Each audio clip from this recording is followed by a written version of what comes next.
Hello बच्चों, let us read the question. First question में बोला गया है which one is false. First, energy can enter and leave a cell. Second, matter can enter and leave a cell. Third, a cell can use energy from other sources to increase its order and complexity. Fourth, metabolic pathways are interlinked. तो यहाँ पे एक spelling mistake है, यहाँ पे interlinked की जगह interlinked आना है, interlinked. Fifth, blood concentration of glucose in a normal healthy person is 4.5 to 5.0 millimolar, while that of hormones would be nanogram per milliliter. And then sixth is living process is a constant effort to promote falling into equilibrium. तो हमें इधर बताना है कि कौन सा इनमें से कौन सा फॉल्स स्टेटमेंट है। तो यहाँ पे जो की कॉन्सेप्ट यूज किया जाएगा, की कॉन्सेप्ट, ये बहुत ही ब्रॉड कॉन्सेप्ट है। यहाँ पे हम बायोमोलिक्यूल्स की स्टडी करेंगे एंड उनके अंदर जो रिएक्शंस होते हैं उनकी स्टडी करेंगे। सबसे पहले बोला गया है energy can enter and leave a cell. तो ये तो बिल्कुल करेक्ट बात है। एनर्जी जो होती है हमारी जो सेल्स होती है उनमें किस फॉर्म में होती है, एटीपी। एंड ये एटीपी जो होती है ये एंटर भी कर सकती है और लीव भी कर सकती है सेल को, डिपेंडिंग अपॉन कि ये कहाँ पर रिक्वायर्ड है। एटीपी जो है ये किस सेल के अंदर और किस प्रोसेस के लिए रिक्वायर्ड है। नेक्स्ट है matter can enter and leave a cell. तो ये तो बिल्कुल ही करेक्ट बात है। हमारी जो सेल है उसके अंदर कितने टाइप ऑफ जो मॉलिक्यूल्स होते हैं, हजारों टाइप ऑफ मॉलिक्यूल्स, लाखों टाइप ऑफ मॉलिक्यूल्स एंटर करते हैं, लीव करते हैं सेल को। तो इसलिए सेकंड ऑप्शन भी बिल्कुल करेक्ट है, सेकंड स्टेटमेंट भी एकदम करेक्ट है।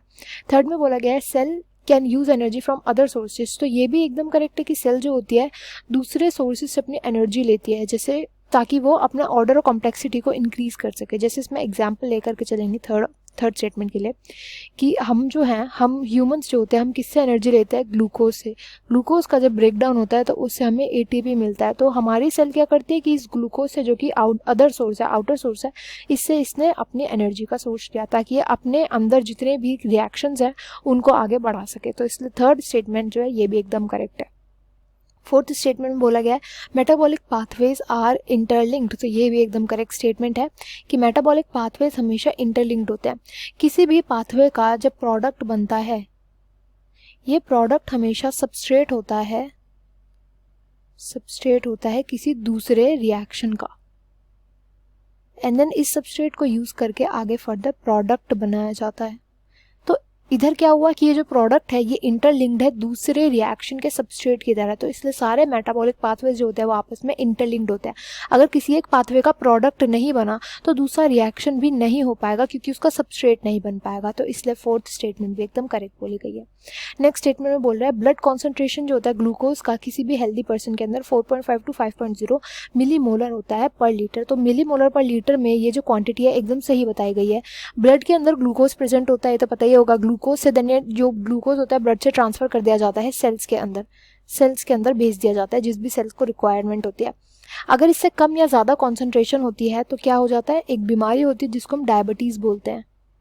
डायबिटीज़ क्योंकि जो ये ग्लूकोज का कॉन्सेंट्रेशन है इसको रेगुलेट करता है इंसुलिन, एंड अगर इससे कम या ज़्यादा अमाउंट होगी ग्लूकोज की, इसका मतलब इंसुलिन अपना काम ढंग से नहीं कर पा रहा है। तो इंसुलिन जो होता है ये प्रोड्यूस नहीं हो पाता हमारी बॉडी में, हमें ये पता चल जाता है प्रोड्यूस नहीं हो पाता, एंड इसलिए उस पर्सन को क्या हो जाती है, डायबिटीज़ हो जाती है।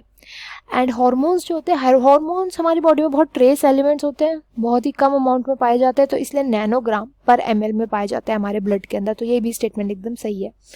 लास्ट स्टेटमेंट बोली गई है, सिक्स स्टेटमेंट, कि लिविंग प्रोसेस हमेशा कांस्टेंट एफर्ट करता है to promote falling into equilibrium, which is incorrect. Incorrect क्यों है कि इक्विलिब्रियम का मतलब होता है रिएक्शन का स्टॉप हो जाना। इक्विलिब्रियम का मतलब होता है रिएक्शन का स्टॉप हो जाना, एंड रिएक्शन स्टॉप इसलिए होता है क्योंकि जो सबस्ट्रेट का कॉन्सेंट्रेशन होता है, सबस्ट्रेट का एंड प्रोडक्ट का, इनका जो कॉन्सेंट्रेशन होता है ये सेम हो जाता है, इनका कॉन्सेंट्रेशन सेम हो जाता है, तो रिएक्शन होना बंद हो जाता है। एंड जब रिएक्शन होना बंद हो गया इसका मतलब क्या होता है, रिएक्शन बंद होने का मतलब होता है आगे और एटीपी ना तो यूज होगा, ना ही इसका यूज होगा, एंड ना ही इसका फॉर्मेशन होगा, ना ही ये यूज होगा ना ही ये फॉर्म होगा। एंड इसका मतलब क्या होता है कि सेल जो है उसकी डेथ हो गई, सेल की डेथ हो गई। तो हमेशा इक्विलिब्रियम की तरफ नहीं, नॉन इक्विलिब्रियम की तरफ बढ़ता है ये, नॉन या डिस इक्विलिब्रियम की तरफ बढ़ता है ये।